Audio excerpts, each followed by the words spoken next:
Welcome back to another episode on my Minecraft world.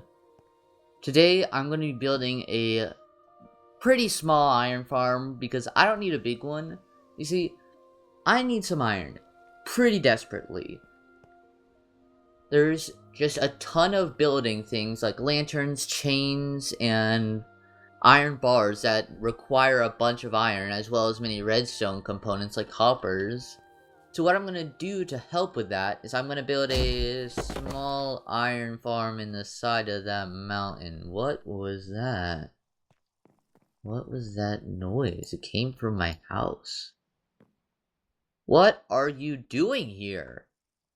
Nothing. Why are you in my house? What house? This house? You mean this house? Yes, this house. What house? Okay. You need to get out.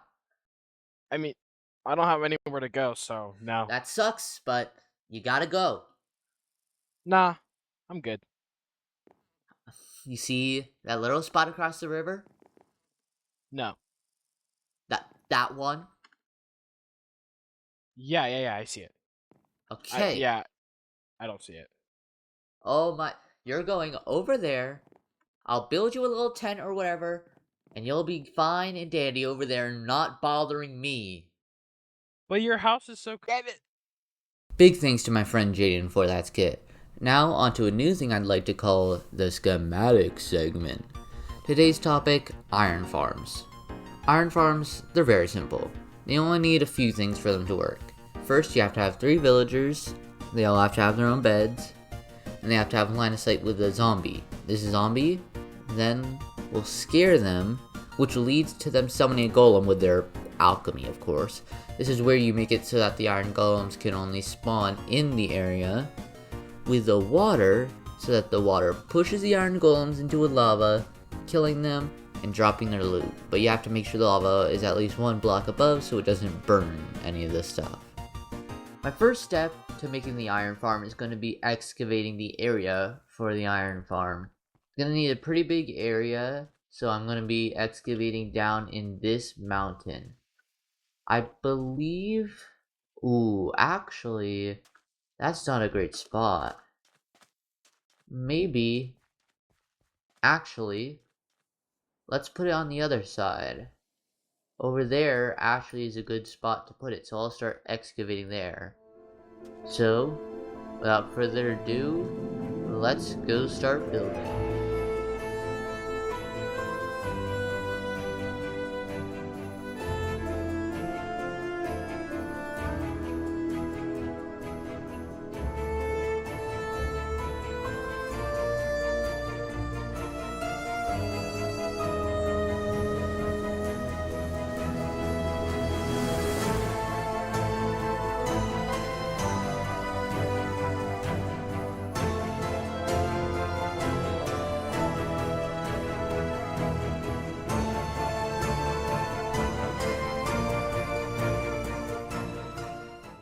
Quick note, this villager breeder took me 1 whole hour to make.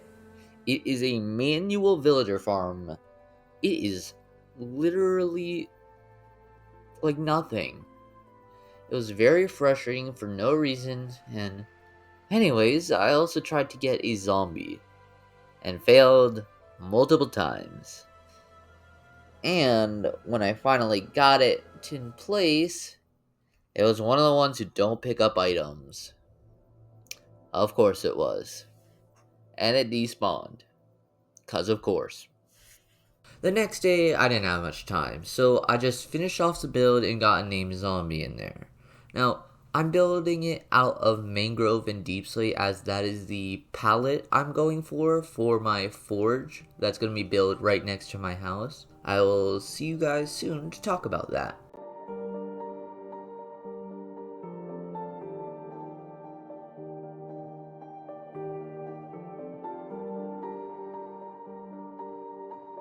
Alright, so I'm very happy with this. I'm getting pretty good rates. I left it on for literally like 3 minutes. We got Bob over here. He scares them. And, oh, apparently we already have iron. Okay. Yeah, but that'll get me a lot of iron, and if it starts to fill up, then I'll just have to craft some into iron blocks, but I shouldn't need to do that. Now, over here we have our mangrove farm that I've temporarily set up. It's just to get enough for the build over there. Now, this mangrove, I was actually very lucky because I didn't actually have to go looking for it. A wandering trader actually just kind of showed up behind my base, and he was just there selling propagules. Also, over here we have our sheep, which, it's kind of depressing, but moving on. Now, most of this video I shot in third-person shots. I want to see if you'd prefer it in third person or first person, like if you guys think that to get that more cinematic approach or to have that more down-to-earth approach, or a mix of the two. I also seem to be struggling with making my videos longer, which is not usually a problem for most people, but I think I'm getting too straight to the point with these videos of just, I built this, then I did this, then I did this, then I did that, and not actually explaining anything. That's why I'm trying to take this a little bit slower, even though, as of recording this, the video's like already only 5 minutes long. Hopefully, this video will reach like 15 minutes or something, so I actually can have a good video. But that's enough of the real talk. Time to start material gathering. I'm gonna need a lot of netherite, red nether bricks. No, not red nether bricks, but we'd also need some black stone, some deep slate, I believe some red terracotta, and some bricks. But that is what I'll be using to make the forge over here. So, it doesn't look like it. But this took 2 hours. I don't know why. Actually, I do. It's because this stupid mud that you're gonna see, I didn't read it right, and apparently you need 1 block in between the dripstone. You can't just put the dripstone underneath. So the entire time it was... Oh, and also had some fun fighting, but that's beside the point. And after that exhaustingly long resource gathering montage that had a lot of productivity, I finally have all of the stuff to build the exterior. I'll build the interior later, but for now, just the exterior. So we have some terracotta, some bricks, we have the mangrove, we have some blackstone, and we have some netherrack. You may be wondering, why is there a loom here? To that I say, why do you think? It's because I'm putting letters on the thing like every single Western build ever. Alright, forgot a transition or whatever, but I'm just building the exterior with simple red palette, simple blackstone roof, nothing too special. I got inspiration of the palette from Mumbo Jumbo's recent Hermitcraft Season 11 builds, but yeah, I wouldn't have had the bricks otherwise. And it's still going? Okay. Added small details with these mangrove signs and fences and the chains. Why are you still... Oh. This is a really cool door design that I've found. I forget who I found it from. Maybe B-dubs, I think? I don't know. But here are these letters. Ours are so hard to make. Don't try. And geez, you just can't really do them. Anyway. So, it has been a week since I last recorded, and now it is time to do the interior. The first thing though is that I gotta put a window here. I look back and yeah, it just doesn't feel right having nothing depth here. So let's go put that in. Alright, I think those windows actually look pretty good.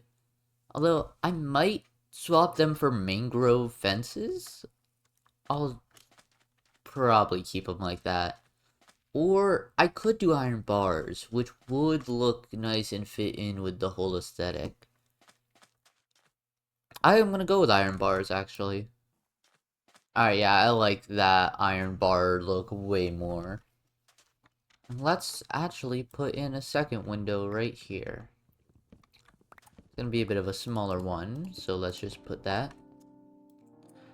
Next, we gotta put in the flooring. So, in order to put in the flooring, you gotta first dig up the flooring. A big inspiration for this world in general and its building style is actually Frontierland from Walt Disney World. I know, it sounds a little weird, but I just love the use of colors in it, and the overall style of Western is also just really cool. This build originally was actually inspired by a building there. Now, it's not a one-to-one, not even close, but I should have it on screen right now. If I remember correctly, the roof is a little different, but the idea came from this.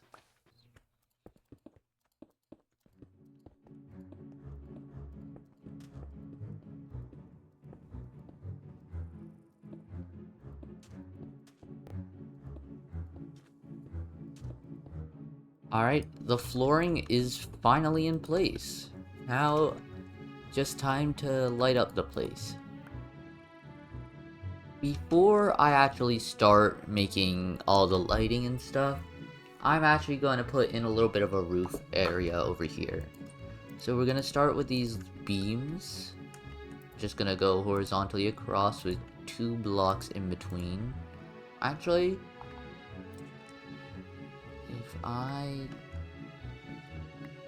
let's see here. What would actually be a good spacing? Because if we do this, then they're kind of equal. Let me place in these guys. Put in our shelves.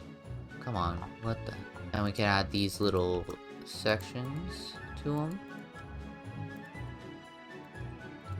And we can add some basic lighting to these guys. Alright, now let's actually add in another cross beam like right here. Alright, I think that makes the area above look pretty good. Yeah, it's not as noticeable that there's like air gaps and stuff. And it adds a little bit of interest.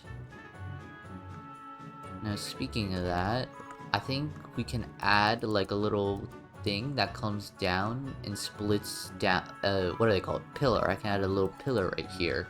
How did I blink on pillar? Stop making fun of me.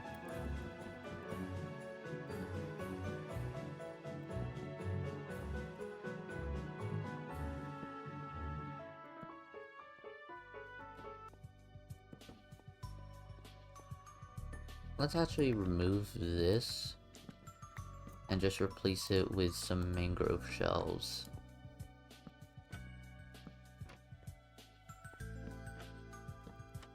Let's see.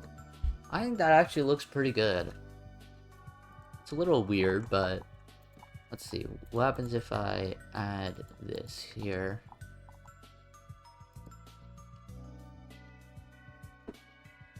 So first, let's add a counter.